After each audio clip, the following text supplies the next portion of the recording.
Good afternoon, everyone. My name is Christy Ford. I am the Account Executive at Online Resources and your moderator for today.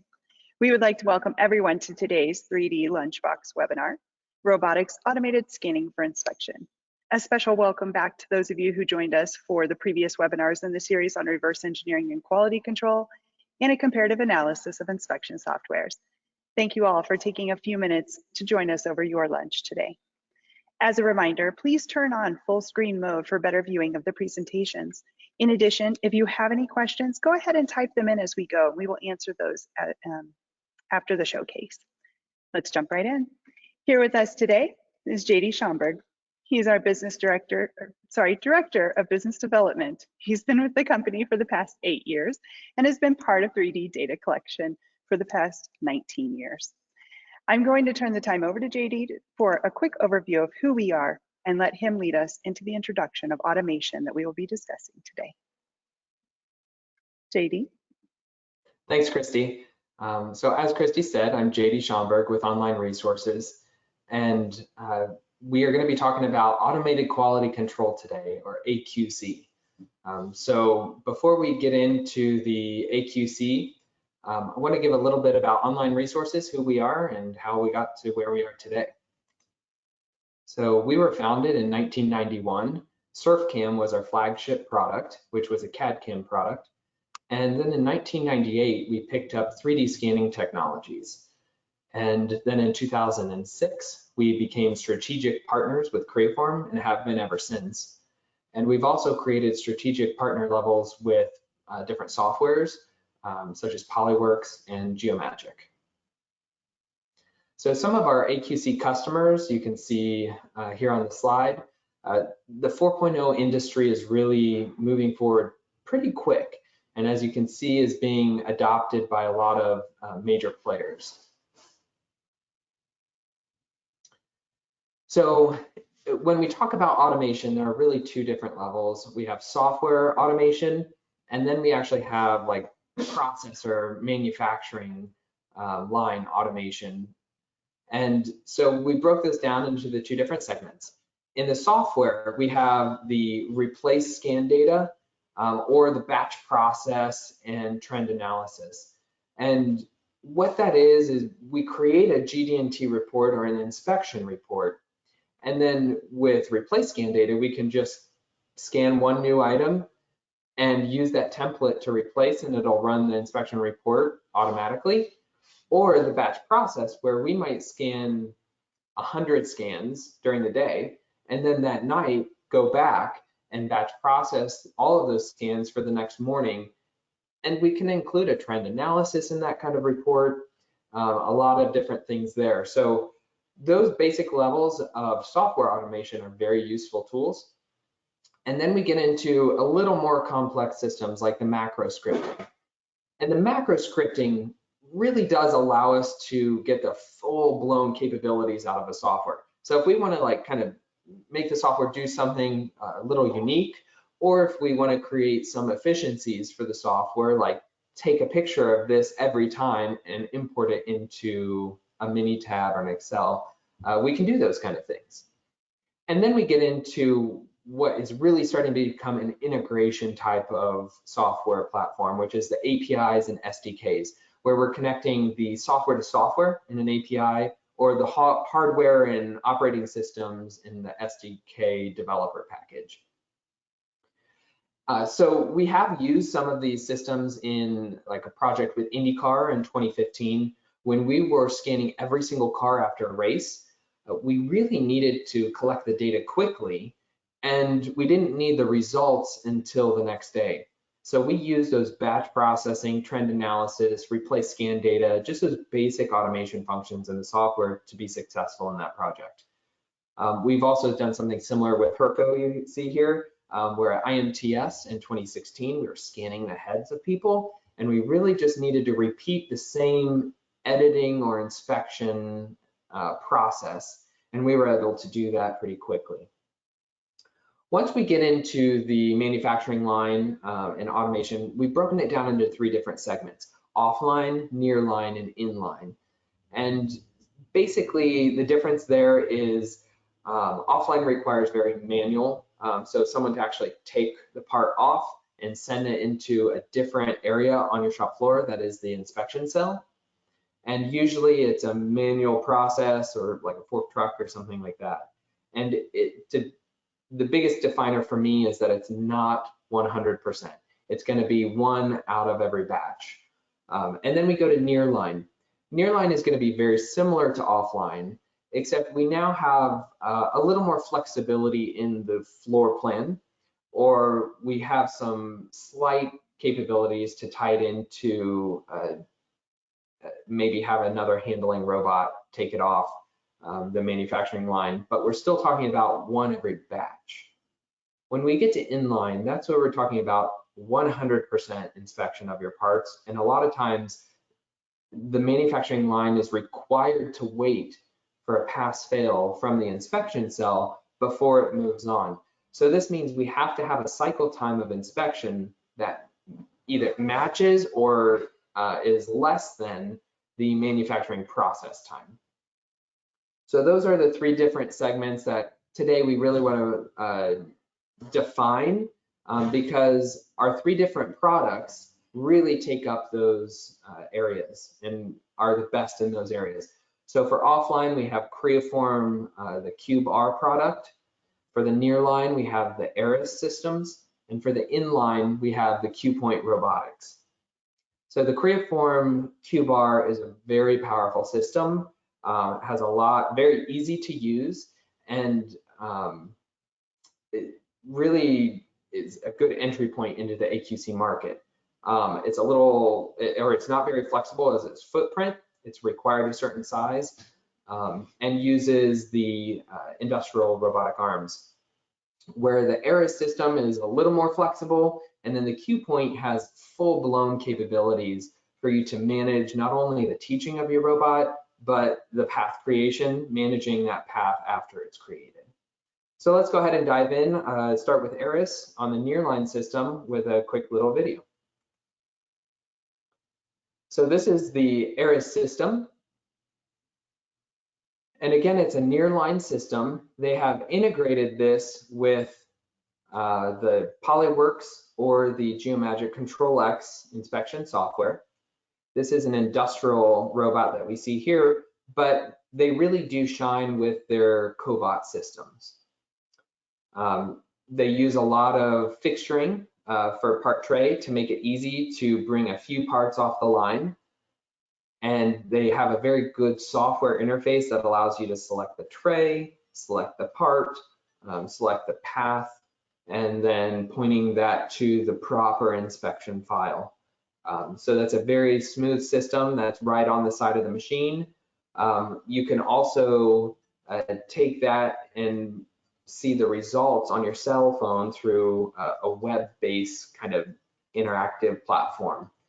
So you do have connectivity off of the floor if you need that, both for the GD&T analysis and also if you do the trend analysis reporting, you have that same capability on the trend analysis. So we really see ARIS as being a good nearline inspection system if you do have some areas where you need a little more flexibility on floor space and things like that. We also have a video of their cobot system, and this is showcasing the Creaform Metra R. And you can see now they're using a UR robot, and they do use the teach pendant for the UR to create or teach the path. But they do have some unique waypoint collection. So if you're creating your point for the robot path, they do have some remotes that you can just move the robot, click, collect, and things like that. So they are starting to get into some enhancements of the robotic path controls, which is very nice. This system also has the additional rotary table that you see there that gives us an additional access to work with. And then the QPoint robotic systems. This is where we really start to see integration shine, is we take tools like the Creaform Handy Probe and we're just tracing on a 2D surface and we're able to create that path from that trace and send it to the robot and say cut. So that's really cool that we can take existing tools and create paths. We could also scan, let's say, a pumpkin and take that 2D path and now extrapolate it onto the pumpkin itself and start carving a pumpkin. Now, this is a very fun project, but it has very real world applications that help us overlay those. We can even take a 3D scan of a face and a 3D scan of a pumpkin and do that same kind of overlay and extraction and start giving robotic path to carve the pumpkin. Now, this is fun, and it's really just kind of an educational application, but we do take these little tools and it drives our manufacturing tools that we use for inline. So this is, again, a Creaform Metra R application with an industrial FANUC robot, and this is a 100% inspection. So we're using the Polyworks software as the inspection software, and this is where the suite of teaching tools really comes into play. We used a combination of traditional Teach Pendant with the Creaform HandyProbe teaching tool, as well as QPoint's RoboNav. And that is a really cool tool that QPoint will go into later for their additional webinar later on this month. But as well as the teaching tools, we also have a suite of path management tools. And so if you see, the robot is currently scanning in the video there on the left side a fixture, but we also have the exact same fixture on the right side.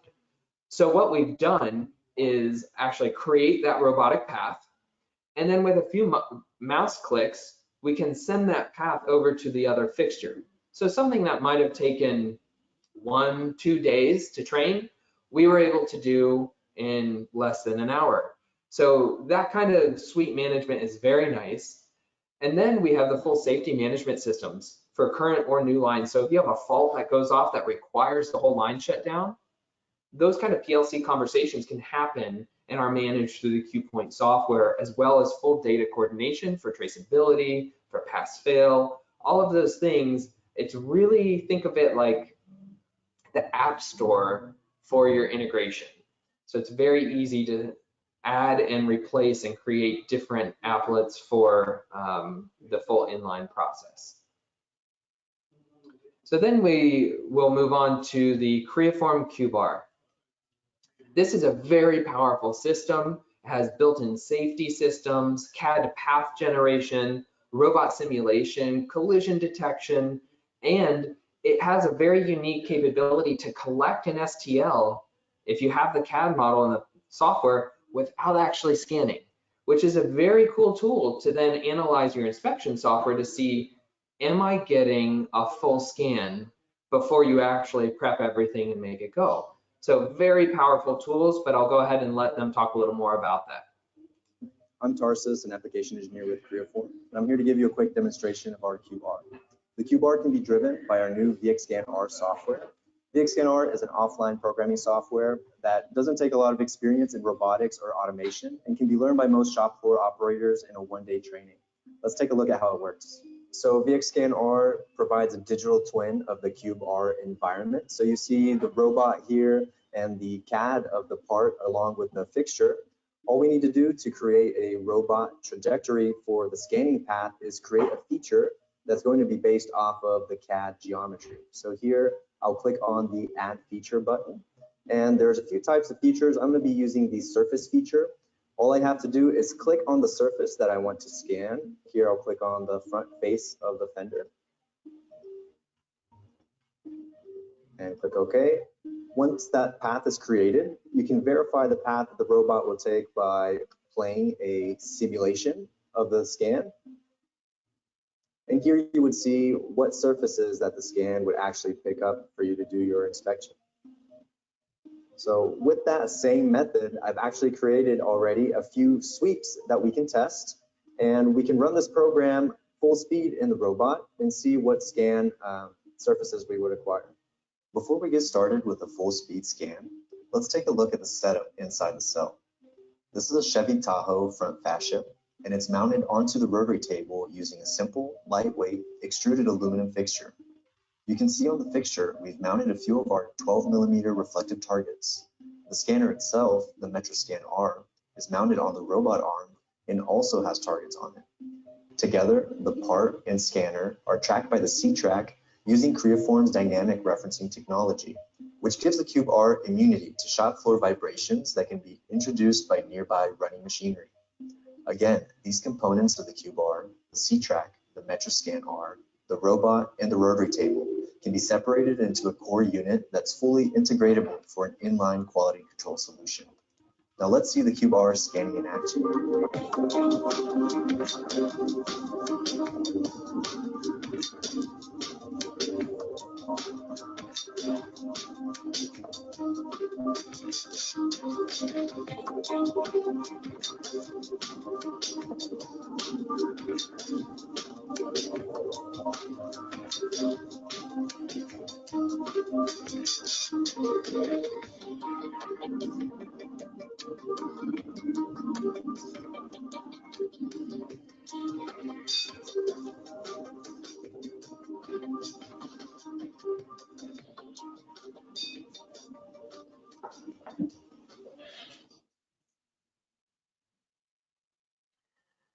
So these are the three different types of systems that we have really seen as the powerhouses for the offline, nearline, and inline AQC products.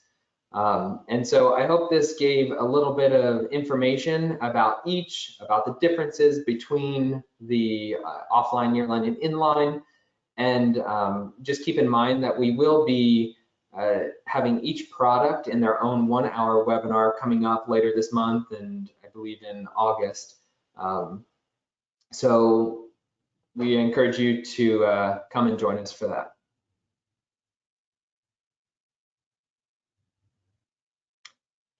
Thank you, JD. Those are great points on each type of automation and how those will fit individual needs. We did feel this quick overview may leave you with more questions than answers. For those who are interested in a more in-depth look at those automation options, we have scheduled a deeper dive webinar with each of our strategic partners to discuss and show you what they have to offer. These webinars will be scheduled for 1 hour to allow a little more time for in-depth showcase of the product, as well as time for you to ask questions pertinent to your specific needs. We are going to start off the deeper dive webinars with ARIS. That is scheduled for Wednesday, July 21st. Then on July 28th, QPoint Robotic Systems will dive into their inline options, and we will finish up our deeper dive webinars with Creaform on August 18th to showcase the Cube R from their Houston lab.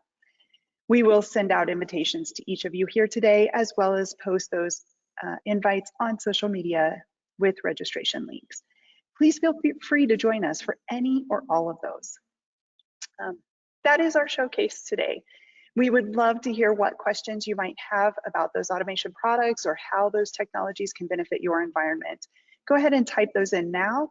It does look like we have some questions already, but to give you a little more time, here's our contact information.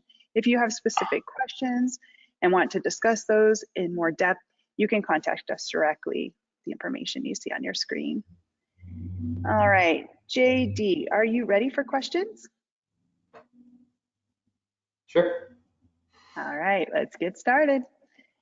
Question number 1. What is the average cost associated with an inline robotics system? Okay, this is a question I get a lot, where you're trying to really figure out, okay, can we do this? And it's more of a budgeting question. Really what you'll get is a big range. So one of the things that QPoint has done is create an estimating tool. So you can go on the website, pick and choose, like, do you have your robot? What are you looking for? What kind of inspection are you doing? Do you need this or that, A or B? And so it allows you to be pretty specific. And then instead of giving a range of $250,000 to $1 million, you're able to narrow that range down to your specific need and application. So I would really encourage, I hope that helps answer the question, because my answer is go to the estimating tool because it's very customized. Awesome, thank you. And just so you all know, that website is actually QPointRobotic.com. All right, let's look at question number 2. Okay, with nearline automation, there's still a possibility of human error. What do you think most impacts that once the system is set up? Yeah, so human error, I guess there are 2 spots when I think of the system that could come into play.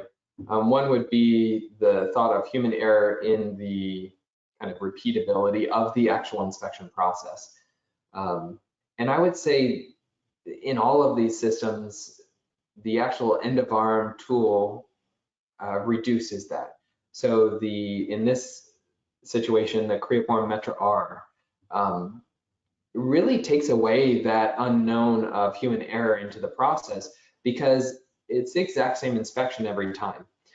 So when we start talking about human error, really, I think that's going to come into play when you have the person taking it off the line and setting it into the fixture. So maybe dropping it along the timeline between those two, or maybe not putting it in the fixture, but really well-trained employees will be able to do this every time without a problem on that side of things. And the inspection side is spot on with these end of arm tools. Great, that's great to hear. All right, let's go to question number 3. What space requirements are needed to set up an inline system? An inline system? That's a good question. So it's pretty minimal. Like with the Q-bar, it has a very exact footprint. But once you start talking about inline, there is some space requirement, but the floor print doesn't have to be very big. We can go vertical. We can use the whole volumetric area of your facility. But in general, it takes up the size of the part that we're scanning. So that's a good estimation of how much space we need. Has there ever been an instance where you've not been able to utilize an inline system because of space requirements? Not yet. And we actually had one large customer that just didn't think it was possible. And they said they had a very tight facility. And when we went there, we realized it's actually very possible, because with an inline system, we can coordinate with their current machines. And we found that one of their machines had some wasted time. And so, I shouldn't say wasted, but downtime. And so we were able to recapture that downtime as part of the inspection process. And not only were we able to increase some cycle time capabilities, but also we were able to fit within that volume of space because we didn't have to add a whole nother machine to the process. So I think with inline, no, there hasn't been a time yet where we've had to say it won't work. It's good news. All right. I do see that there are a few more detailed questions. For those of you who we may not answer your questions here today, we will touch base with you individually to get those answered. I do have 1 or 2 more that I think we can discuss right now. Let's start with this one. What is the best software to use with an automated system? It's a good question. So I'll start by describing the 3. We have Polyworks by Innovometric and Geomagic ControlX, and then the Creaform system uses VX Inspect. And so the VX Inspect is the only software that's automated. I'm sorry, the Q-bar is the only product that utilizes and can utilize the VX Inspect software for automation. Very powerful tool, works very well, very easy to use. But again, it lives just within that Q-bar world. when you really want to make a decision between Polyworks or Geomagic is coming down to the macro scripting capabilities. Polyworks has more flexibility with that macro scripting. So when we have some need to kind of push the limits of either the GD&T or reporting, things like that, we then can place Polyworks in with macro scripting. If you don't need that, we use the Geomagic Control X. So there are pros and cons to each, and we just really need to identify the best fit. Great. That's good news as well. All right. I think we have time for one more. How does this differ from a Cognex camera? So a Cognex camera, I'm guessing they're talking about the vision systems. That would be my guess. Okay. It's completely different. Typically, a vision system is a little bit more of a 2D application versus a full dimensional check. So when we start talking about GD&T or geometric dimensioning and tolerances, that's where the 3D scanner really comes into play. You can do some of those with a Cognex, but with inline systems, let's say with QPoint, you could use both. Like maybe you need a fast check on something else and a dimensional check on this part. We can add both of those into the inline system and create an app for both, and they can parallel each other and create a very powerful system. So it's not necessarily an either or. It's what are you trying to inspect and identifying that, and then putting that tool on the end of arm or on a frame of some sort. Wow, great, thank you. That is all the time we have today. Thank you for joining us over your lunch for the third webinar in the 3D Lunchbox series. Thank you, JD, for your expertise and presentations today. If your question did not get answered, I have recorded it and one of our experts will be in touch within the next few days. We look forward to seeing you next time for the fourth 3D Lunchbox webinar where we will showcase a reverse engineering comparative analysis. As always, if you have additional questions or needs, you can call one of our experts at 765-482-9700 or contact us via email at support@onlineresourcesinc.com. Thank you again and have a great afternoon.